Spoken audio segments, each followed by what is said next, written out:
Buenos días nuevamente con todas y todos. Soy Daniela Moreno, responsable de Servicios a Empresas de la Cámara Española. Muchísimas gracias a todos por estar conectados con nosotros en esta mañana en el webinar que hemos preparado que se titula ¿Cómo gestionarías un programa de compliance? Nuevos lineamientos de la Superintendencia del Mercado de Valores. Hoy quiero agradecerles especialmente a PricewaterhouseCoopers, que nos acompaña. Price es socio de la Cámara desde hace ya varios años y venimos realizando actividades en conjunto. Voy a presentar a los ponentes del día de hoy. Nancy Young es socia líder de Servicios de Gobierno Corporativo, Riesgo, Cumplimiento y Forense en Price. Y Guillermo Zapata es gerente senior también del área de Servicios de Gobierno Corporativo, Riesgo y Cumplimiento Forense en Price. Muchísimas gracias por estar con nosotros el día de hoy. Nancy y Guillermo van a tener una presentación alrededor de 45 minutos. Los invitamos a dejar sus preguntas por medio del chat o en la sección de preguntas y respuestas para que luego de la presentación sean atendidos. Muchísimas gracias, Nancy y Guillermo. Ok, muy buenos días. Muchísimas gracias a la Cámara Oficial de Comercio de España en el Perú, a ti Daniela por la introducción y por permitirnos realizar este webinar en la que comentaremos, como bien lo indicaste, sobre la reciente resolución emitida por la SBV, la Superintendencia de Mercado de Valores, relacionada sobre los lineamientos para la implementación y funcionamiento del modelo de prevención. Bueno, decir recientemente es justo hoy día, es un mes de la fecha del documento que efectivamente fue publicado a fines del mes de marzo. Es algo reciente, pero que ya tiene sus buenos 30 días. Y la idea realmente es promover y hacer la difusión de este documento que consideramos de que es de muchísima relevancia, que aun cuando es facultativo y voluntario en el país, consideramos de que gran parte del ambiente empresarial peruano, local, regional y globalmente, lo están implementando porque consideran que como parte de todo este modelo de gobierno corporativo y que como parte de la preservación del valor de la organización es muy relevante la implementación de un modelo de prevención. En esta oportunidad, como lo va a explicar Guillermo más adelante, ya lo que la SMB está buscando verdaderamente es promover el hecho de que los modelos de prevención sean unos modelos de prevención que no sean de papel, ¿verdad?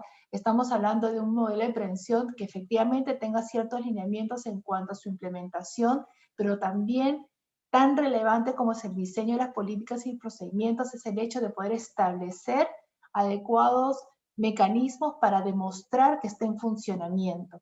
En ese sentido, como ustedes saben también, la finalidad de la implementación de un modelo de prevención es prevenir, detectar, mitigar la comisión de delitos. En esta oportunidad estamos hablando de 7 delitos relacionados con cohecho activo en sus 3 modalidades, lo que es lavado de activos, financiamiento del terrorismo, colusión, tráfico de influencias. Algunas organizaciones, aprovechando la implementación del modelo, están incorporando también todos los riesgos relacionados con la relación entre privados y algunos otros delitos, como por ejemplo los de infringir los aspectos relacionados con libre competencia, por decir algunos ejemplos adicionales, ¿no? Entonces, ¿qué se busca con ello? Promover la integridad, la transparencia, la gestión de las personas jurídicas, de las empresas, y evidentemente está basado en ciertos lineamientos que aseguren la implementación de un modelo de una forma uniforme y estandarizada para cualquier tipo de empresa, independientemente de su tamaño, de qué tipo de industria pueda pertenecer, y en ese sentido se busca mucha consistencia normativa, un enfoque bastante participativo, que sea obligatoria de manera general en cuanto a su aplicación también al interior de la organización, que sea simple, que sea fácil de entender, que se incorpore a la cultura organizacional y que sea una forma y una especie de autorregulación. En ese sentido, se siguen los mismos lineamientos establecidos inicialmente en la Ley 3424, en el Decreto Legislativo 1352, en el reglamento propiamente de la Ley 3424, que especifica pues los 5 elementos mínimos de un programa de prevención en términos de contar con un encargado del modelo de prevención del programa, la identificación de los riesgos, la capacitación, el canal ético, el canal de denuncias y la supervisión y el monitoreo, que vamos a revisar bastante más en detalle más adelante, junto con los 6 componentes complementarios en términos de políticas, de registros y de procedimientos específicos que vienen indicaba el reglamento. Un tema sumamente relevante que también nos gustaría comentar con ustedes es el hecho que en los lineamientos se habla de la importancia de implementar los procedimientos de debida diligencia para todos los stakeholders, para los grupos de interés a los cuales están alrededor o están dentro de la organización, y que también es importantísimo tenerlos mapeados para saber efectivamente cómo así mi interacción con estos terceros podrían impactar o no a la organización y cómo deben ser considerados en el modelo de prevención.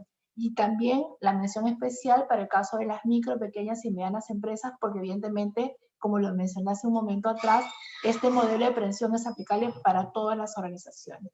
Entonces, esto de alguna manera de resumen, de introducción de lo que vamos a ver en los próximos minutos. Así que disfrutemos de este webinar. Como bien lo dijo Daniela, por favor, incorporar en la sección del chat o de las preguntas cualquier precisión a medida que nosotros vayamos avanzando en la presentación, y tendremos a bien irlas resolviendo a lo largo de la misma o quizás hacia el final. Ok, Guillermo, te cedo la posta. Ok, buenos días a todos, muchas gracias. Vamos a ver la pequeña agenda que tenemos para el día de hoy. Bueno, ya las palabras de bienvenida las ha comentado Nancy. Vamos a entrar en detalle un poco ya con los lineamientos, y también esperamos que ustedes nos puedan formular consultas, ¿no? Con inquietudes, comentarios, y nosotros estamos a la disposición de ustedes para poderlos completar en tal sentido, ¿bien? Entonces, para empezar, esta sección ya la hemos visto, y vamos a entrar ya en detalle con estos nuevos lineamientos emitidos por la Superintendencia del Mercado de Valores, ¿no? Brevemente, para hacer un recuento, en el Perú existe un marco legislativo vinculado a la prevención de corrupción empresarial y que está acotado a ciertos delitos, ¿bien? Todo empezó parece ayer, todo empezó allá por el año 2016 con la emisión de la famosa Ley 3424, la cual estaba orientada a generar un modelo de prevención empresarial orientado a mitigar los efectos de un delito en particular, que era el cohecho activo transnacional. Bien, esta disposición se emite como resultado de que Perú es miembro de la Convención de Naciones Unidas de la OCDE y también de la Convención de Naciones Unidas de la ONU, ¿no? Entonces, como parte de esos compromisos internacionales y el intento de nuestro país de ser miembro pleno de la OCDE, es que se emite esta legislación. En principio, la legislación, como estaba acotada a un solo delito, fue posteriormente y anualmente, si lo vemos en una línea de tiempo, modificada con la finalidad de incorporar otras finalidades delictivas, ¿no? Entonces, tenemos el famoso Decreto Legislativo 1352, que amplía los delitos a las figuras de cohecho activo local en sus dos modalidades, el genérico y el específico, ¿no? El genérico es mientras el receptor de estos incentivos indebidos sea un funcionario público de cualquier categoría, y funcionario público es cualquier persona que trabaja en el Estado o que brinda servicios para ella. Bien, y en el cohecho activo específico nos encontramos ya ante la figura de un funcionario público que específicamente, para la redundancia, trabaja en el Poder Judicial, ¿no? Entonces, hasta ahí teníamos tres modalidades de cohecho activo: el transnacional, por la Ley 3424, el genérico y el específico, por Decreto Legislativo 1352, y algo interesante es que se produce la modificación del Decreto Legislativo 1106, el cual regula la prevención del lavado de activos y financiamiento del terrorismo, ¿no? Entonces, lo que se hace es que ciertos artículos de ese decreto legislativo son incorporados en cuanto a un programa de compliance a raíz del decreto legislativo 1352, que también se amplía a la figura directiva de estas modalidades, ¿no? Entonces, y es en el año 2018 donde nuevamente hay un cambio normativo y se emite la ley 3835 para incorporar también los delitos de colusión, pero pensada en el punto de interacción privada-pública, ¿no? Básicamente cuando las empresas participan de procesos licitatorios con el Estado. Bien, y se produce esta ventaja indebida. Lógicamente, si hacen ustedes memoria, el año 2018, 16, 17, el Perú atravesaba un escándalo regional con impacto mundial vinculado a temas de corrupción. Entonces, es ahí que se incorpora esta figura delictiva, así como también la de tráfico de influencias, ¿no? La cual estaba orientada también a procesos administrativos o judiciales en los cuales hayan interacciones y a través de influencias reales o simuladas, el privado obtiene una ventaja indebida por estas influencias. Bien, entonces, hasta acá, al día de hoy, tenemos un marco de prevención consagrado en este marco normativo, que no ha quedado en suspensión perfecta, ni ha sido derogado por alguna normativa en particular durante la pandemia, ¿no? Entonces, la primera reflexión que queremos dejar acá es que las compañías deberían, de manera voluntaria, estar caminando a la implementación de este tipo de programas de cara a obtener algún beneficio, ¿no? Beneficio que está en la normativa, que puede ser la exoneración o la atenuación de la sanción, pero sobre todo el tema reputacional que está de por medio y que nos convierte a todos en sujetos, digamos, en las cuales el público tiene un escrutinio mayor que en circunstancias previas a la pandemia inclusive, ¿no? Entonces, veámoslo por ese lado de mejorar nuestras prácticas de buen gobierno y control interno también, no solamente como un cumplimiento regulatorio más. En el año 2019 se producen dos hechos interesantes. Se emite el reglamento de este marco regulatorio y también se emite una primera versión de los lineamientos por parte de la Superintendencia del Mercado de Valores, ¿no? Ya en el año 2020, allá por septiembre, octubre del año pasado, es que se genera una segunda versión sometida a consulta ciudadana, lo cual estuvo activo hasta el 31 de diciembre del año pasado, ¿no? Entonces, en esa línea, y ya recibido los comentarios de este tipo, es en 31 de marzo de este año, en el cual se emite la versión definitiva de los lineamientos de la Superintendencia y Mercado de Valores, los cuales están orientados y tienen un carácter referencial, ¿no? Y son una guía pedagógica muy interesante, ¿no? Lo bueno de la Superintendencia es que se ha puesto en la piel de cómo el administrado debería incorporar este tipo de prácticas, ¿no? Entonces, en ese sentido, lo que podemos ver es que hay una serie de ejemplos de prácticas con un carácter didáctico, el cual está orientado a hacerlo, digamos así, un poco más fácil para que las empresas podamos asimilar qué pasos debemos hacer para fortalecer un programa de compliance o fundamentarlo desde base C, ¿no? Entonces, eso es algo muy, muy digno de ponerlo en consideración. Tenemos una serie de recomendaciones que marcan la pauta a cómo podríamos hacer este ejercicio. Esto no debe ser concebido como un checklist, ¿no? Y no es necesario que cumplamos todo lo que está en la normativa, porque lógicamente bajo un enfoque de riesgos depende mucho de la naturaleza, características, particularidades, necesidades de la organización, ya sea que tiene una operación local o internacional inclusive, ¿no? Entonces, ahí dejamos una hoja de ruta de cuáles deberían ser las consideraciones que ustedes pueden ponderar. Y en esa misma línea, y basándose en toda la práctica internacional vinculada a este tipo de programas de prevención, es que se hace una ponderación entre la existencia del documento y la implementación o desarrollo del mismo, ¿no? Si hacemos un símil con las prácticas de buen gobierno corporativo, encontraremos de que las prácticas están orientadas a estar documentadas, no hay control si no está documentado, ese es el espíritu de cualquier programa de compliance, y luego, y de manera complementaria y sobre todo preponderante, la efectiva puesta en marcha de lo que estamos normando. Esto es clave, porque como vamos a ver a continuación, si consideramos todos los componentes del programa de prevención y los parámetros aprobados a tal efecto, encontraremos que tenemos un universo de 91 parámetros. Bien, y en ese camino están divididos en parámetros de implementación y de funcionamiento. Implementación en cuanto al diseño y despliegue de los mismos al interior de la organización, y funcionamiento en cuanto al operativo en el día a día de lo que haya sido aprobado y regulado de manera inicial por cada organización, ¿no? Entonces, en este gran universo de parámetros, encontramos que 38 están orientados a la existencia de algún procedimiento, política, práctica, manual, y 53 están orientados a la puesta en marcha de los mismos. Entonces, desde acá ya vemos que hay un foco muy grande en lo que se refiere a la ejecución, y esto va en línea con lo que cualquier programa de compliance en el mundo también procura, que más que una letra en un papel, sea el espíritu del accionar del día a día de los colaboradores y de la plana gerencial y directiva, y por qué no de los terceros con los cuales interactuamos, ¿no? Entonces, bajo ese ejercicio es que vamos a repasar a continuación cuáles son aquellas prácticas que nosotros hemos considerado relevantes, que puedan formar parte de la mejora de los programas de compliance en caso de ustedes hayan caminado algo desde el año 2016, o puedan tomar la iniciativa en fundar su práctica de ahora en adelante.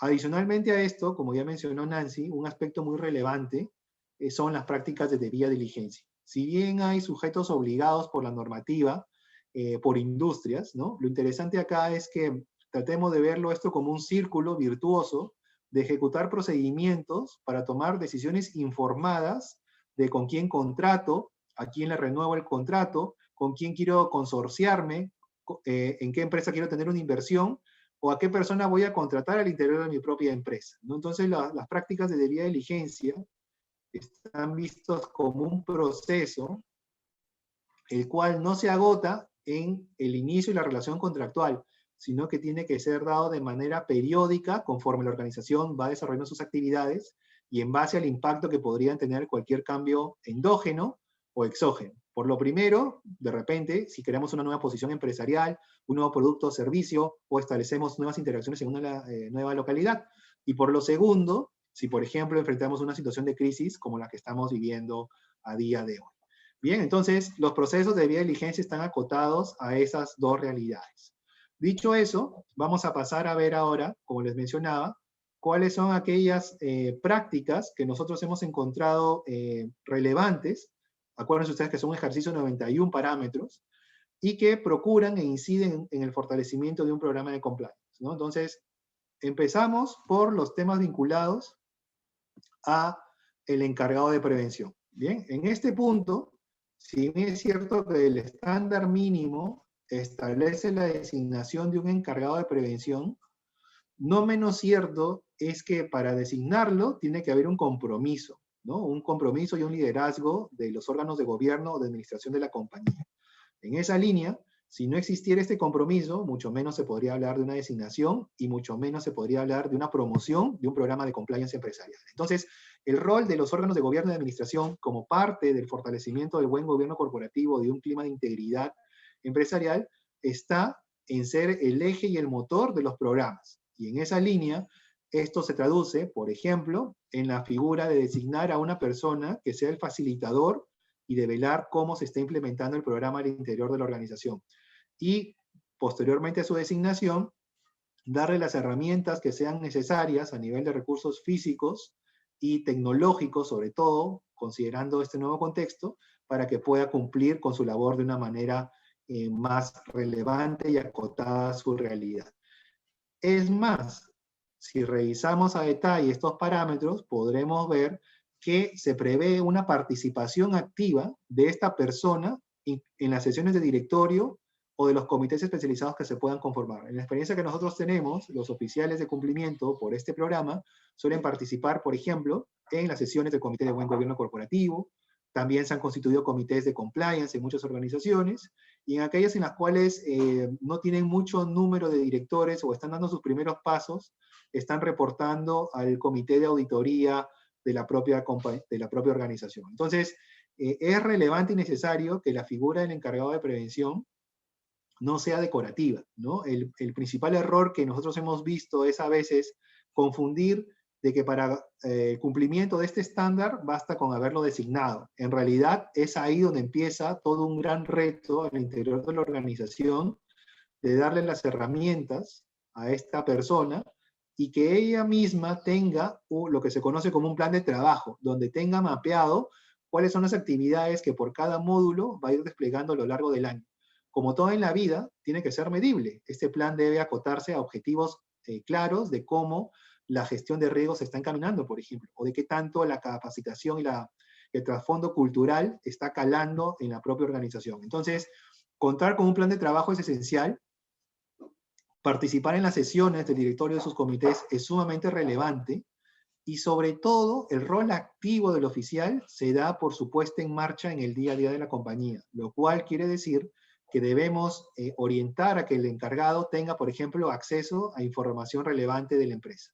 La reflexión que queremos dejar acá es cuántas oportunidades, si ustedes son oficiales de cumplimiento, han tenido la posibilidad de acceder a los files físicos de proveedores, por ejemplo, proveedores que sean críticos, si han podido revisarlos, ¿no? Si ver si se han cumplido los estándares de debida diligencia, ¿no? Entonces eso es algo que en la pandemia se ha visto afectado por la imposibilidad física de recurrir a las oficinas, razón por la cual los temas de tecnología se vuelven fundamentales. Entonces, el hecho de usar herramientas tecnológicas que permitan formalizar la debida diligencia en tiempo real, permitiendo acceder a la información a través de sistemas oportunos, con información disponible, eso es clave y crítico para poder tomar decisiones de manera informada.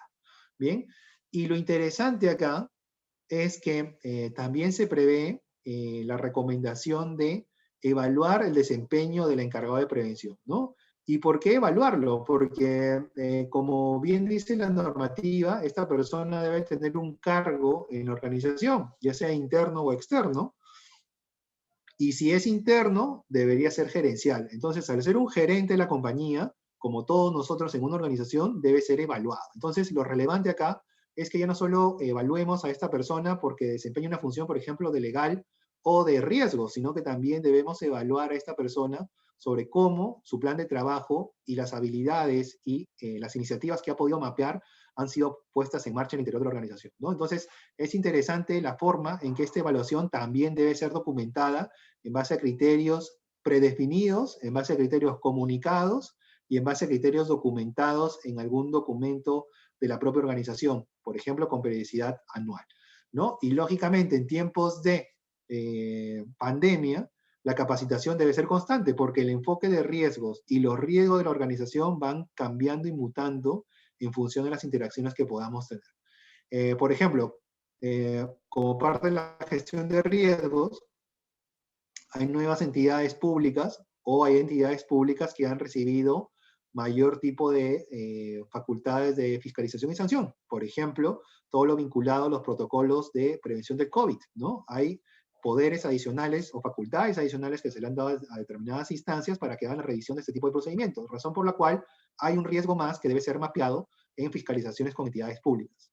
El tema de datos personales. Muchas empresas, ¿no?, están usando las figuras de su comercio electrónico para entablar relaciones con nosotros como usuarios, ¿no? Entonces, hay datos personales que están de por medio y que originan fiscalizaciones más puntuales del organismo regulador en el Perú. Y más aún, el propio lineamiento de la superintendencia establece que deberían haber políticas de protección de datos personales por el manejo de las denuncias que pueda tener la organización. Entonces, como verán, en estos dos casos ya muy puntuales, hay nuevos riesgos que deben ser involucrados en la matriz que ustedes puedan tener en marcha o están próximos a elaborar.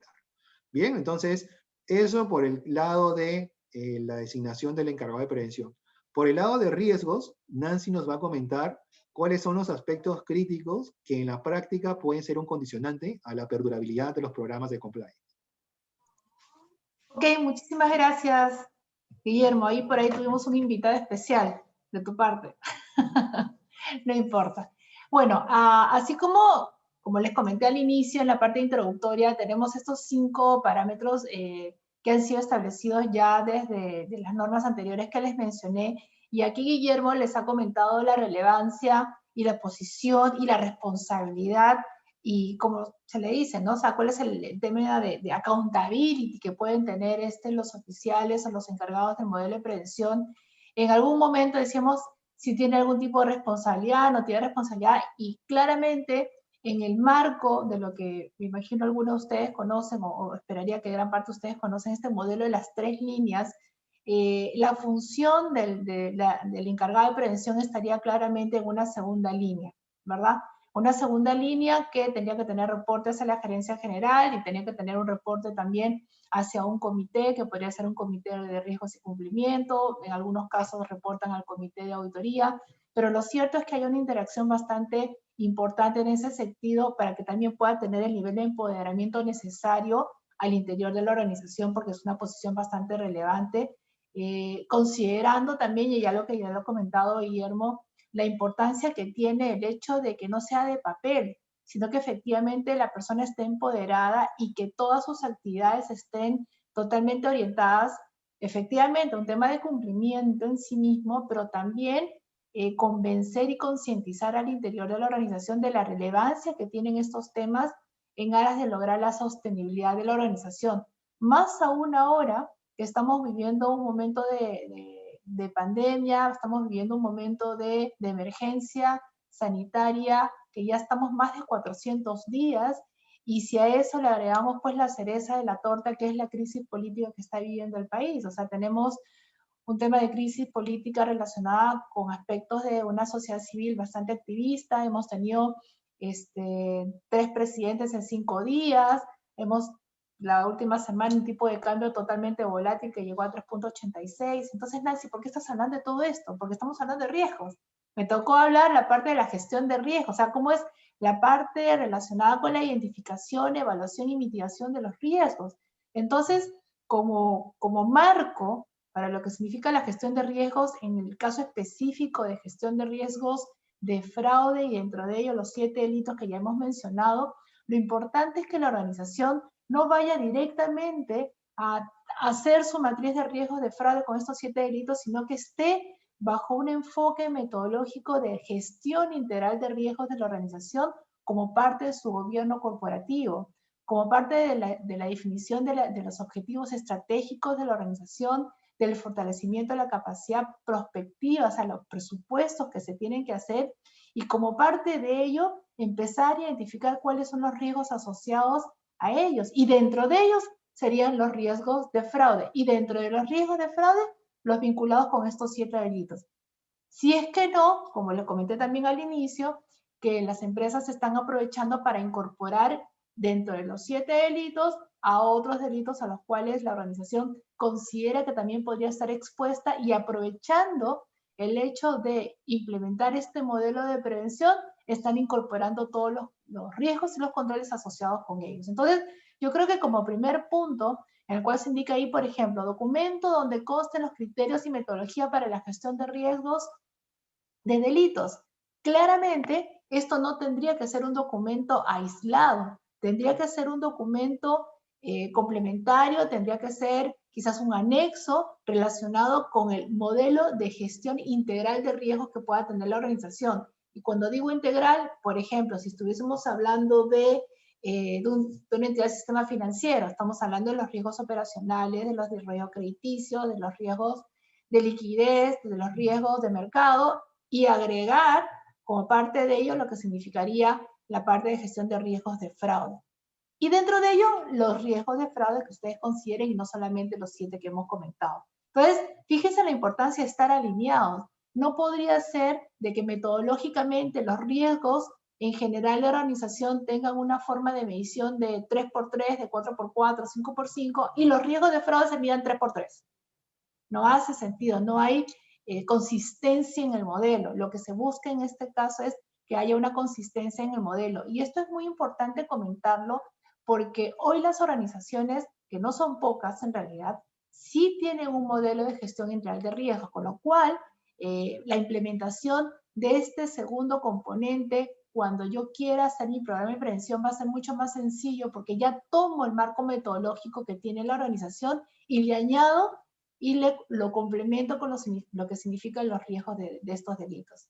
Luego también habla de un documento donde consten los protocolos de interacción con funcionarios públicos. Esto es sumamente relevante porque como parte del plan de acción, si yo identifico donde claramente voy a tener un riesgo de fraude, un riesgo de estos delitos, porque claramente están vinculados con la interacción de la persona jurídica, en este caso la empresa relacionada con la actividad empresarial, sea del sector público o privado, tengo que saber qué áreas de mi organización están expuestas a esto en su interacción con algún funcionario público y desarrollar un plan de acción y un protocolo de actuación que va quizás poniendo ejemplos, ¿no? O sea, tener una base de datos en la cual yo pueda registrar, por ejemplo, toda vez que tenga alguna interacción con alguien, si es que voy a tener alguna reunión, cuáles son las razones, cuáles son los motivos. Inclusive muchas organizaciones, para evitar temas de malos entendidos, ya no existen estas reuniones fuera de las oficinas.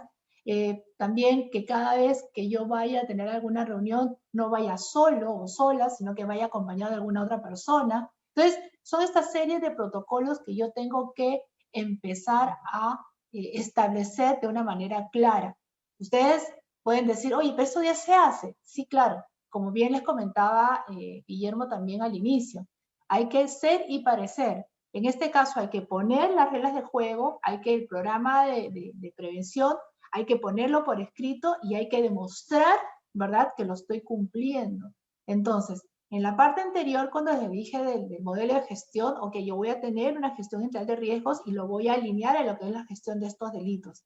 Y tengo que tener interacción con las diferentes líneas de la organización y demuestro que lo estoy haciendo de esta manera.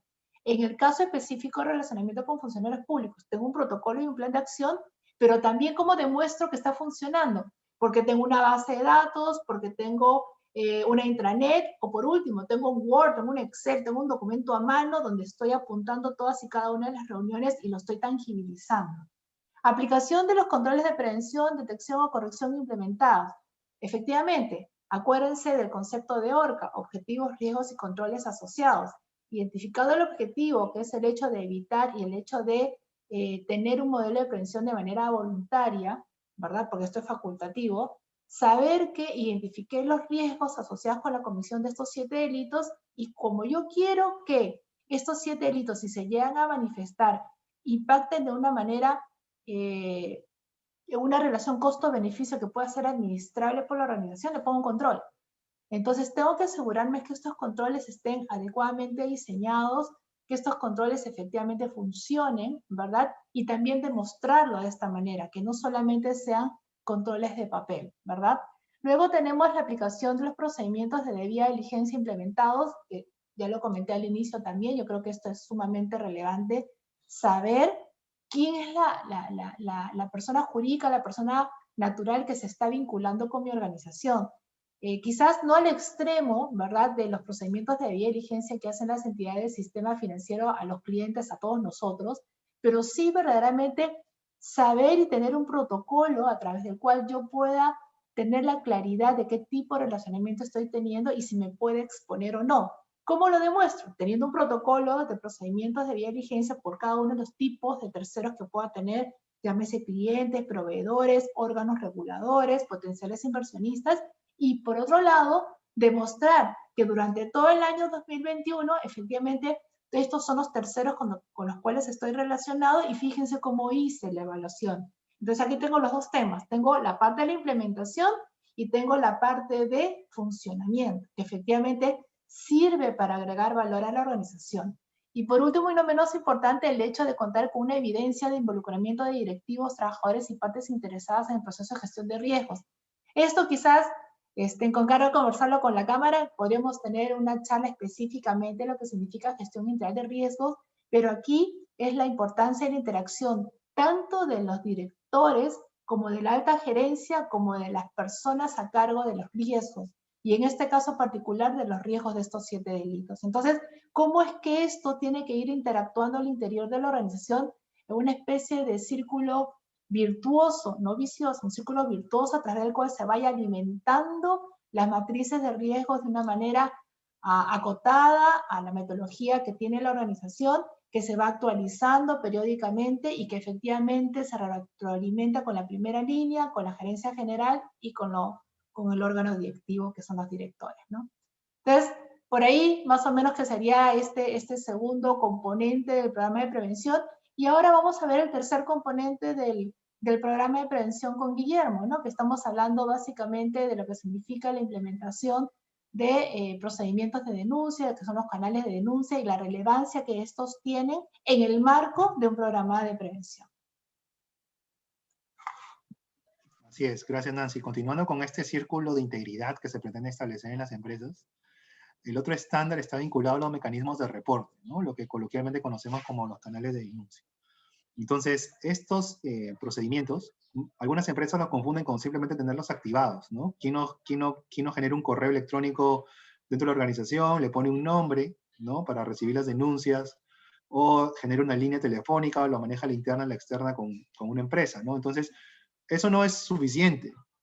Lo interesante acá es que hagamos una reflexión de si tenemos los canales, ¿por qué no recibimos este tipo de incidentes? Pero a su vez la compañía recibe una serie de denuncias, por ejemplo, administrativas, por Indecopi, o demandas laborales, ¿no? Entonces, tratemos de compensar qué es lo que está sucediendo por la existencia de los canales, el no reporte en los mismos, pero sí otros incidentes vinculados al cumplimiento normativo. Entonces, acá lo que tenemos que realizar y reflexionar es qué tan eficientes son esos medios de reporte. Ese es el primer paso que debemos hacer. Segundo, debemos interiorizar la existencia de todo un protocolo de administración de las mismas. No todas las situaciones a veces que se reportan son una denuncia como tal. A veces encontramos temas de quejas, de reclamos, peticiones, ¿no? Cualquier otro tema vinculado ya inclusive a temas coloquiales entre personas, ¿no? Entonces, el principal reto acá estriba en tener un protocolo adecuado de cómo se presentan este tipo de reportes, qué gestión se le va a hacer, cómo vamos a disgregar si se trata de una situación de denuncia o no, y cómo se va ya posteriormente a interactuar en la investigación de la misma. Entonces, lo relevante acá es esta gestión de las denuncias de principio a fin. Principio desde que se recibe por algún mecanismo de la compañía. Posteriormente tiene que haber un análisis. Si hacemos un símil con la situación sanitaria que vivimos, debería haber un triaje, ¿no? Un triaje inicial, el diagnóstico de la situación, ¿no? La severidad, el impacto que eso representa, si se encuentra fundamentada, está evidenciada, a qué personas se involucra, hay el incumplimiento de alguna normativa interna o externa, es necesario que le reporte esa situación inmediatamente a un órgano regulador. Debemos hacer ese análisis preliminar. Posteriormente tenemos que contrastar con la tipología prevista en la empresa por los temas de las denuncias. ¿Encaja en alguna tipología? Si no encaja, ¿qué podemos hacer? Vamos a involucrar al área legal, vamos a verlo con un asesor externo, ¿no? Y ya tercero, debemos tomar en cuenta cómo se va a investigar la denuncia, lo cual va a llevar a la conformación del equipo de trabajo. Lo vamos a hacer desde cero, se lo vamos a asignar a algún comité, al área de prevención de fraudes, al área de cumplimiento. Todas estas situaciones deben estar normadas y establecidas en un protocolo de gestión e investigación de denuncias. Lo relevante acá es encontrar el camino de que el equipo que va a investigar no tenga ningún conflicto de interés en esa situación, de tal manera que se pueda cuestionar la autonomía, objetividad e independencia de la investigación. Entonces, en esa línea, todo lo que yo les he mencionado debe estar reglado. Las empresas deben hacer un ejercicio de documentar este proceso de administración. Establecer cuáles son los pasos que se van a seguir en la investigación, ya sea de manera interna o externa. Lo que les mencionaba, conformar un equipo de trabajo ad hoc, o recurrir a un área específica, o contratar a un tercero. Y en base a eso, ver cuál es el protocolo de comunicación que se va a desplegar a la interna. En el camino deberíamos darle medidas de protección al reportante, de tal manera que no haya ninguna represalia para aquellas personas que estén comentando estos eventos en los canales oficiales de la compañía. Y lógicamente, en todo este proceso se debe mantener la confidencialidad, anonimato y la seguridad de la información que se está recibiendo como parte de la investigación.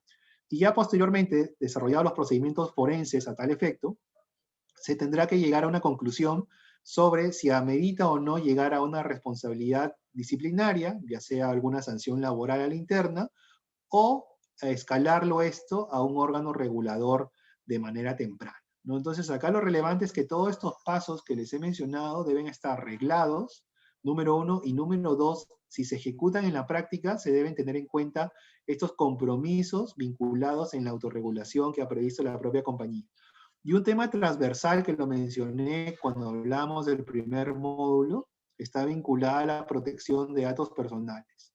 En los canales éticos se suele recibir información personal del propio reportante, o en todo caso, a veces, él se escuda en el anonimato.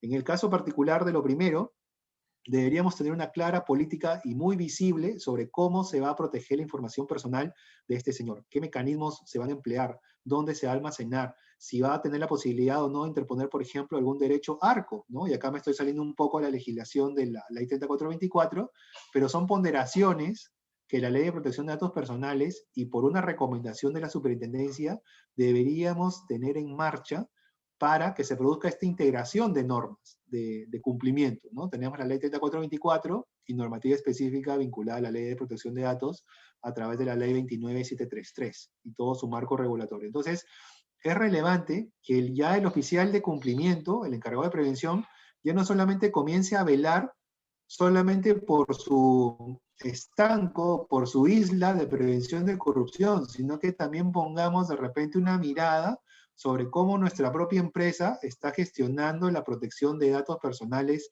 en la propia organización. Entonces, esas son las principales situaciones que queríamos comentar en este módulo, Y ahora continuaremos con lo que se refiere al tema vinculado a difusión y capacitación. De nada me serviría tener un set de documentos si estos no calan en las propias personas que lo van a ejecutar. Este es el componente clave que muchas empresas no lo toman en cuenta. El tema de cómo lo que está arreglado se llega a socializar en la parte gerencial, en la parte directiva, en la parte de trabajadores y, por qué no, en terceras partes. Acá es crítico que pueda haber un discurso adecuado en función a un enfoque de riesgos sobre quiénes son los receptores de estas políticas y procedimientos. Las personas, por ejemplo, que tienen mayor interacción con funcionarios públicos, entiéndase de repente si mi empresa participa bastante de procesos licitatorios, entonces acá nos llevaríamos a abrir el área de logística, debería tener una capacitación cuyo contenido puede ser estándar en lo que se refiere a qué es el modelo, cuáles son los delitos, pero el enfoque de riesgos, que es el más exitoso, nos lleva a que esa área sepa cuáles son los riesgos de estas interacciones con funcionarios públicos en los concursos a los cuales la compañía puede estar postulando.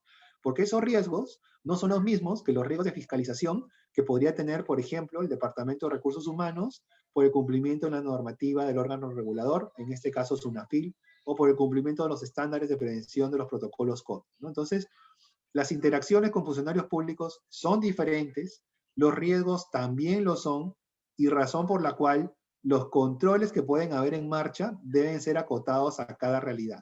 Y para que ese control pueda ser interiorizado, se necesita una capacitación bajo esta modalidad, ¿no? Y ahora, con los desarrollos tecnológicos que manejamos, deberíamos pasar ya a ver cómo la tecnología nos puede ayudar. Ya no solamente hablemos de los famosos e-learnings, ¿no?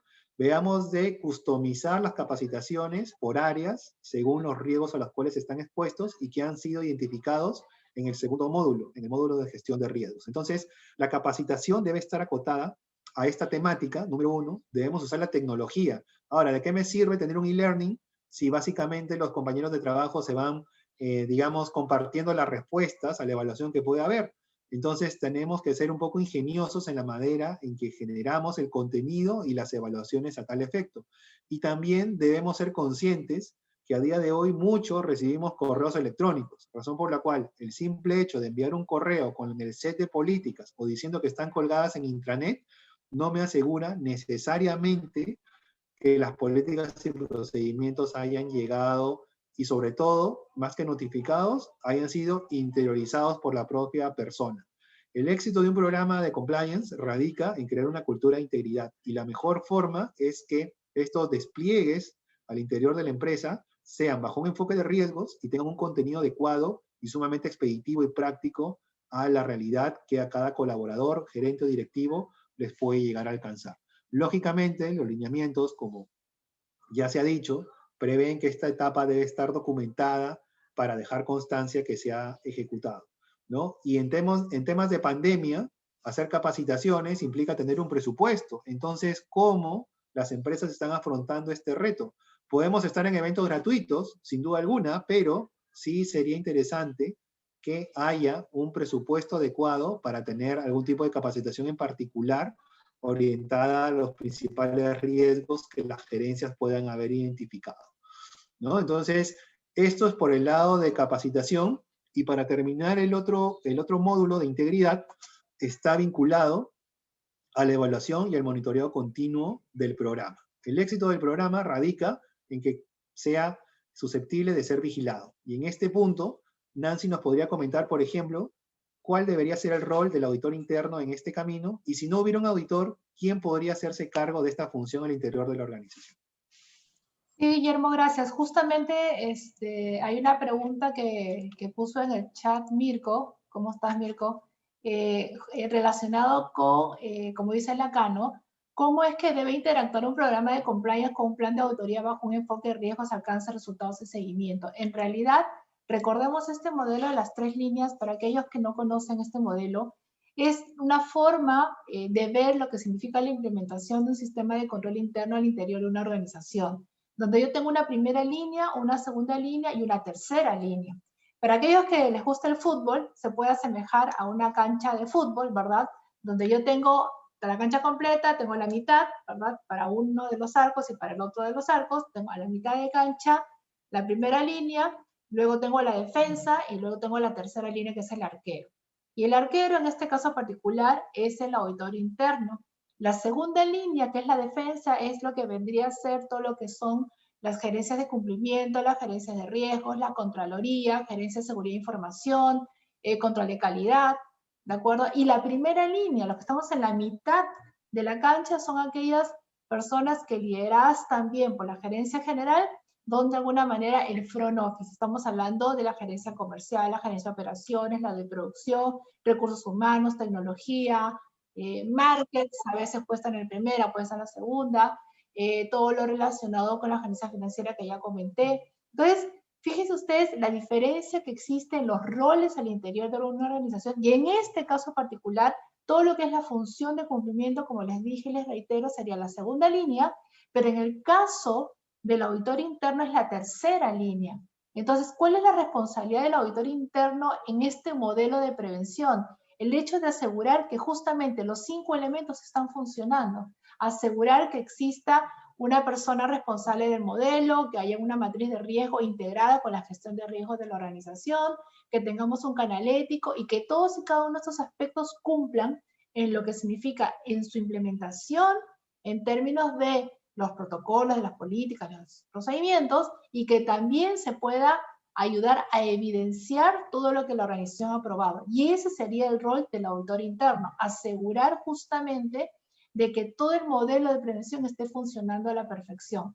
Entonces, de alguna manera es lo que estoy poniendo aquí colocando. ¿Y cómo lo contrasta? Como bien dice ahí el último punto, revisando documentación, revisando que efectivamente las políticas se hayan producido, haciendo algún tema de muestreo, determinando el universo de situaciones y muestrearlo, testearlo, entrevistar, hacer procedimientos de indagación, de entrevistas, de observación, de revisión de documentación. Entonces, en aquellas organizaciones que la función de auditoría interna no está, es un poco más complejo tratar de indicarle que alguien al interior de la organización lo haga. De hecho, lo podría hacer, pero hay ciertas intersecciones donde habría poca segregación de funciones o conflictos de interés, ¿no? Entonces, aquí lo ideal sería que si no se cuenta con una función de auditoría interna o una función al interior de la organización que permita esta revisión y este monitoreo, sea tercerizada, ¿no? Sea tercerizada hacia alguien que sí pueda ayudar justamente a asegurar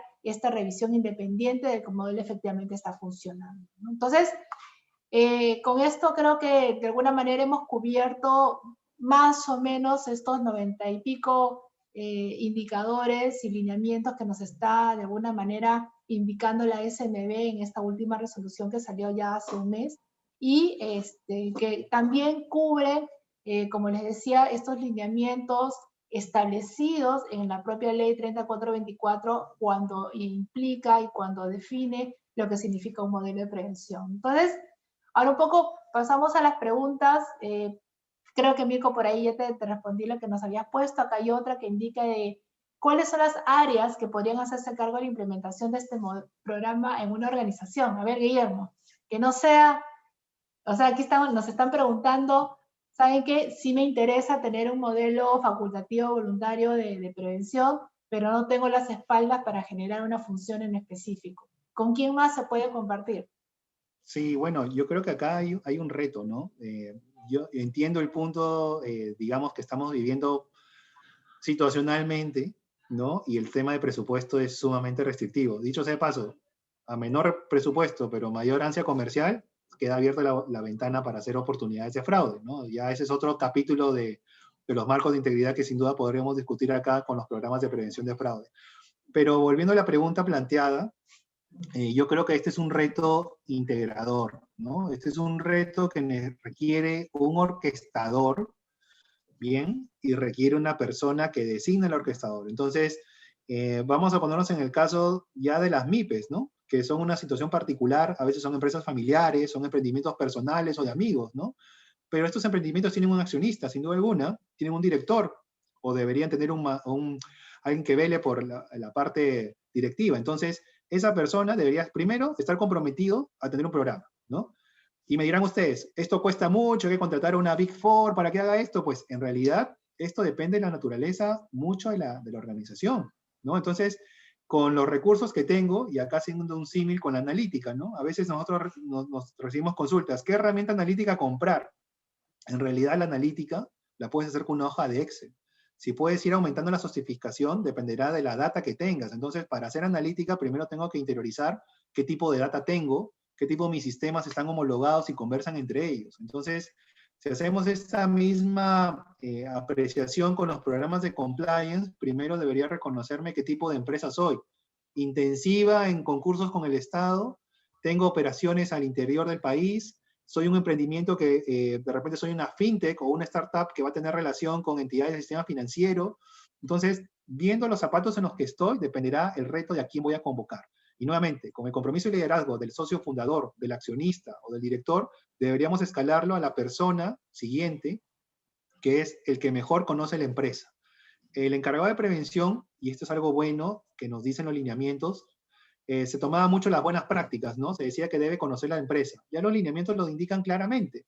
Debe conocer a tu propia organización. Debo saber cuáles son los procesos, cuál es la estructura orgánica, cuáles son las actividades, dónde ejecuto negocios. Y esa persona que mejor conoce la organización debería ser el orquestador y trabajar en concurso con recursos humanos, con finanzas, con marketing, con comercial, con postventa, con legal, con contabilidad, en integrar y primero mapear qué procesos tengo, ver los riesgos a los cuales están expuestos esos procesos y establecer qué controles tengo en marcha para en base a eso fortalecerlos con planes de acción adecuados, ¿no? Entonces yo creo que este es un ejercicio integrador, da pie a que de repente la poca presencia física que podamos tener, la podamos transmitir y llevar a este tipo de reuniones al interior de una empresa, ¿no? Hacer meetings de áreas funcionales y en las que haya un orquestador que sea el encargado y que reporte al socio fundador o al directivo de la propia compañía. ¿Ok? Entonces, creo que por ahí puede ser la respuesta a la pregunta formulada por Adela, me parece que era. Sí, a ver, acá hay otra pregunta de José Antonio. En realidad tiene dos preguntas, ¿no? O sea, uno indica si es que es una condición necesaria y suficiente que el oficial de cumplimiento sea abogado, así que esto va directo a tu vena, Guillermo, o si un auditor puede ser oficial de cumplimiento. Y en realidad, aquí lo que se está buscando es que el encargado de prevención sea una persona competente para llevar a cabo la función. Esta persona competente puede ser un profesional que no necesariamente tiene que ser un abogado, evidentemente tiene que conocer mucho de las normas internas y externas de la organización. Y sí, lo ideal es que no sea el auditor interno, porque si no estaría en un conflicto de interés. Recuerden lo que les dije, que el quinto elemento y el quinto componente de un modelo de prevención es que justamente el auditor interno pueda ser lo suficientemente independiente para poder hacer la revisión del modelo.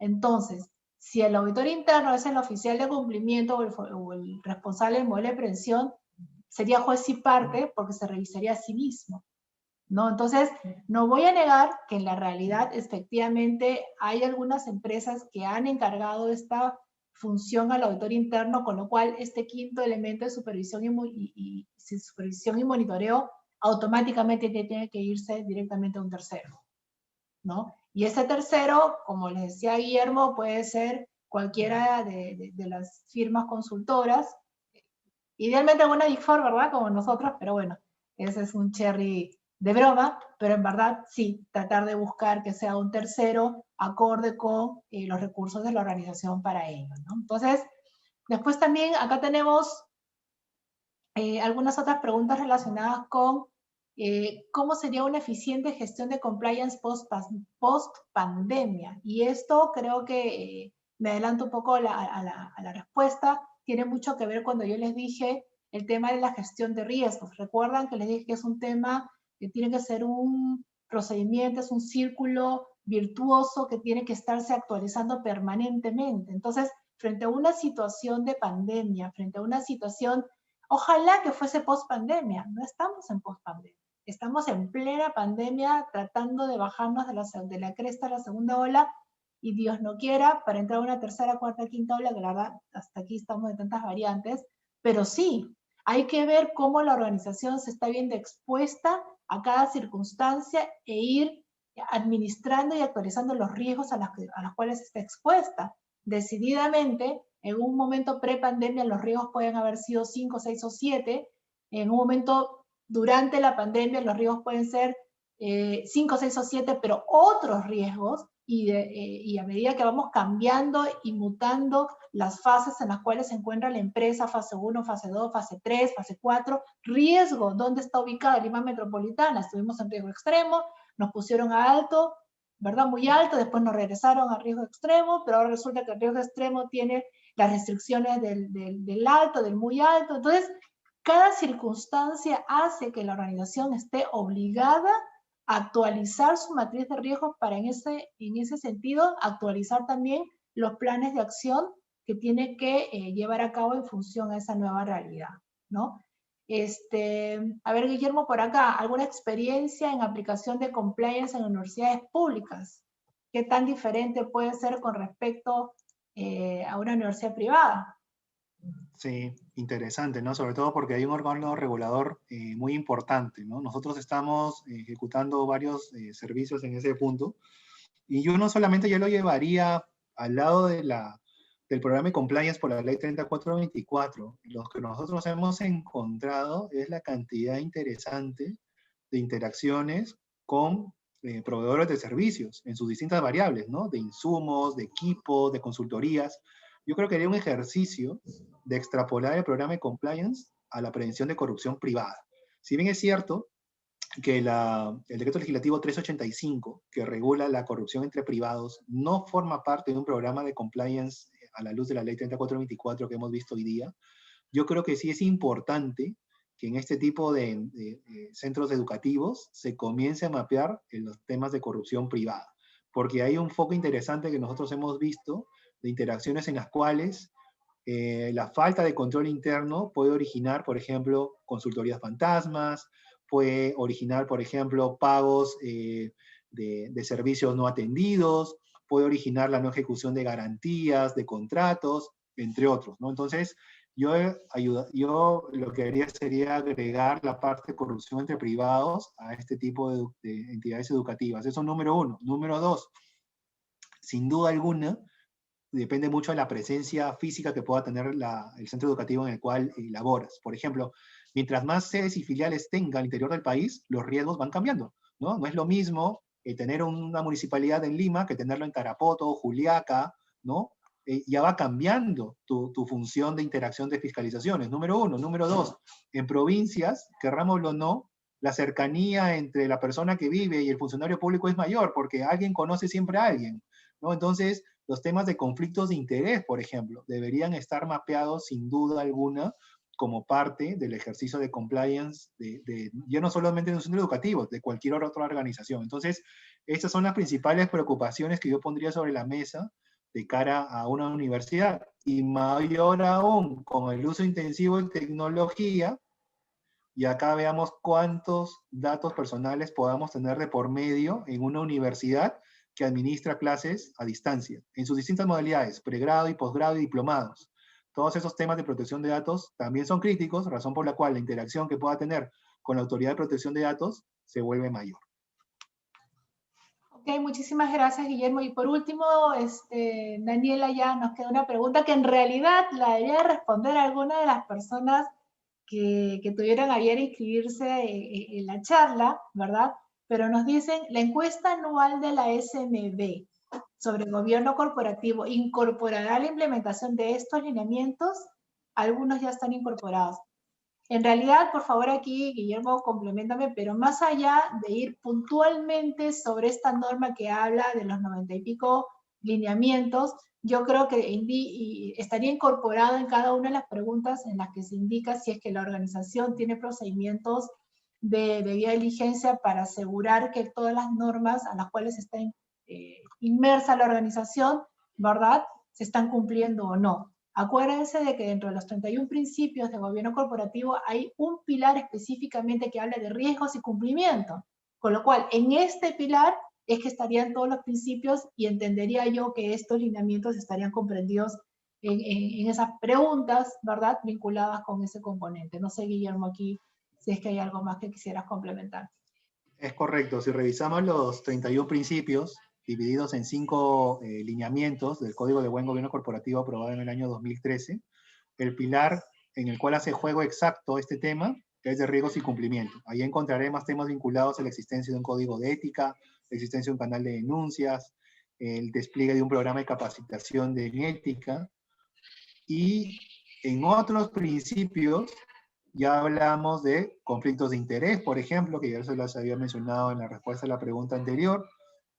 Encontraremos temas vinculados a la gestión de riesgos también, ¿no? Políticas entre partes vinculadas, ¿no? El rol de los comités de auditoría, por ejemplo, entre otros. Yo creo que, dada la cantidad regulatoria de normas que tenemos, puede ser, ¿no?, una buena iniciativa que la encuesta anual o el reporte anual de buen gobierno corporativo que se suscribe cada año para aquellas empresas que listan o tienen valores en el mercado de capitales, puede incorporar alguna de las prácticas de compliance que se están viviendo en la actualidad, ¿no? Y sin duda alguna, ya para cerrar, a día de hoy, acuérdense ustedes que tenemos aproximadamente 7 delitos que configuran el programa de compliance empresarial. Dado que estamos en un foro especial, porque es la Cámara Oficial de España en el Perú, sepan ustedes que en esa jurisdicción los programas comprenden hasta 43 delitos. Entonces, el reto acá es, si ustedes trabajan en una empresa que tiene radio de acción allá o pertenece a capitales de esta jurisdicción, el reto ya no solamente sería tener la implementación de 7 delitos, sino también ver cómo las instrucciones de mi casa corporativa desde España me está motivando a que amplíe a temas de, por ejemplo, defraudación tributaria, a temas laborales, entre otros que conforman parte de los programas de compliance en España. Entonces, ese es el reto que también queda para ustedes que puedan trabajar en una organización de este tipo y sobre los cuales también podemos llevarlos a la reflexión de que no veamos esto como un cumplimiento de una norma local. En realidad el mundo se está moviendo para tener un marco de integridad empresarial que sea universal. ¿Por qué? Porque la corrupción no distingue fronteras y para eso vemos todos los escándalos públicos que han habido recientemente en nuestro país. ¿Ok? Entonces, los invitamos a que puedan revisar los lineamientos, están publicados en la página de la superintendencia. Yo sé que el tiempo es corto para que podamos revisar 91 parámetros. Hemos tratado de llevarlos a aquellos que son más relevantes y que son críticos, porque en revisiones internas y externas son aquellos que son y forman parte de un programa de compliance efectivo en el tiempo. ¿Ok? Entonces, igual, si tienen más consultas y preguntas, los pueden canalizar a través de la cámara, ¿no? Y acá le doy el pase a Nancy ya para cerrar el evento. Sí, bueno, muchísimas gracias por haber aceptado la convocatoria a esta presentación. Sé que hay muchos otros eventos también en los cuales se está difundiendo por diferentes medios y se está difundiendo por diferentes actores también esta norma. Yo creo que al final del día todos tenemos el mismo objetivo, promover la implementación de estos modelos. Al final del día la norma es la misma, quizás la forma de exponerlo, quizás la forma de compartir y también de compartir experiencias en cuanto a su implementación y customización a cada realidad es lo relevante. Y también el hecho de que el medio empresarial en su conjunto esté siendo consciente de que hay que implementar este modelo de prevención más allá de un tema de cumplimiento. Estamos hablando de soberanía empresarial porque estamos hablando de un modelo que es facultativo, que es voluntario y que consideramos que es bastante relevante en términos de la agregación de valor que las empresas deben proporcionar a sus stakeholders. Muchísimas gracias, gracias a la Cámara, gracias Daniela, y con eso todo por nuestra parte. Muchas gracias Nancy y Guillermo por la excelente presentación tan clara y concreta que han hecho. Gracias a todos los que se han conectado. Y bueno, ya estamos contra reloj. Muchas gracias a Price también por siempre colaborar con nosotros, con diferentes actividades de temas que son tan importantes, sobre todo en estos tiempos difíciles para todos. Muchas gracias y que tengan un buen día. Gracias también, cuídense mucho. Muchas gracias, cuídense, estén muy bien ustedes y sus familias.